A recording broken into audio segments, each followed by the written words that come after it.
এই সূরাটা যে ব্যক্তি রাতের বেলা পড়বে, বর্ণনা এসেছে যে দারিদ্রতা আপনাকে স্পর্শ করবে না ইনশাআল্লাহ। যে সুদ খাচ্ছে কি জন্য? টাকার জন্য তো নাকি? টাকা পয়সা ধন দৌলত করবেন, এই তো আপনার উদ্দেশ্য নাকি? এই জন্যই তো মায়ের সাথে জানা করছেন, তাই তো? আল্লাহ বলছেন সূরা ওয়াকিয়া পড়েন, আপনার দারিদ্রতা দূর হয়ে যাবে ইনশাআল্লাহ। বিশ্বাস হচ্ছে না? রিজিক কার হাতে? না, রিজিক তো আমাদের হাতে। এটা মানুষ বিশ্বাস করে না আসলে, এটা মুখে বলে। মানুষ মুখে বলে রিজিক আল্লাহর হাতে। মানুষ যদি বিশ্বাস করতো রিজিক আল্লাহর হাতে, তাহলে মানুষ কেমন করে সুদ খাবে? মনে করছে রিজিক আমার হাতে, আমি যদি খাই সুদ তাহলে আমি গেইন করব, যদি না খাই তাহলে আমি দারিদ্রতায় ভুগবো নাকি?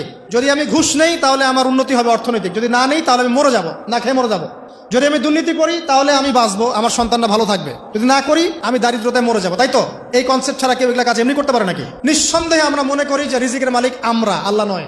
শুধু মুখের মধ্যে বলি যে রিজিকের মালিক আল্লাহ। রিজিকের মালিক যদি আল্লাহ হতো তাহলে আমি হালাল পথে থাকতাম এবং তাওয়াক্কুল করতাম যে আল্লাহ আমাকে যা রিজিক দিয়েছেন তা তো আসবেই, আসবে না? আসবেই। আপনাকে যদি আল্লাহ পাক লালমনিরহাটের 100 একর জায়গায় যত ধান হয়, এতগুলো ধান যদি আপনার আমল নামায় লেখা থাকে, মানে আপনার আমল নাম হচ্ছে রিজিকে, তাকদিরে আপনার তাকদিরে যদি লেখা থাকে যে আপনি 100 একর জমির ধান খাবেন তারপর মরবেন, আছে না লেখা? আচ্ছা, একটা দানা কম বেশি হবে?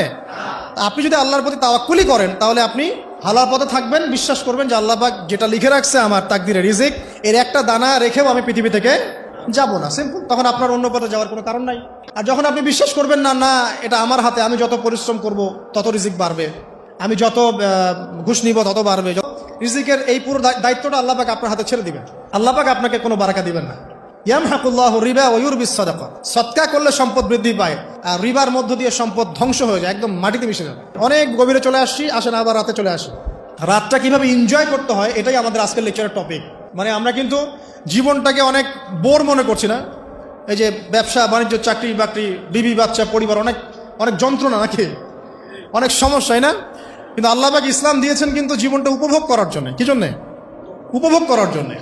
আমরা আগে ভাবতাম আল্লাহ পাক ইসলাম আসলে কি জন্য দিলেন মানব জাতির? উত্তর হচ্ছে 3টা। 1, ইহকালীন সাফল্য, 1। 2, পরকালের মুক্তি, আর 3 হচ্ছে আপনার জীবনটাকে উপভোগ করার জন্য।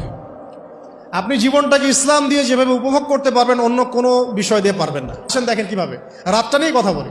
এই যে রাত হয়ে গেল, আমরা আয়াতুল কুরসি পড়বো, আমরা সূরা বাকারার শেষ 3 আয়াত পড়বো, সূরা মুলক পড়বো, আরেকটা সূরা বলি সূরা ওয়াকিয়া। কোন সূরা?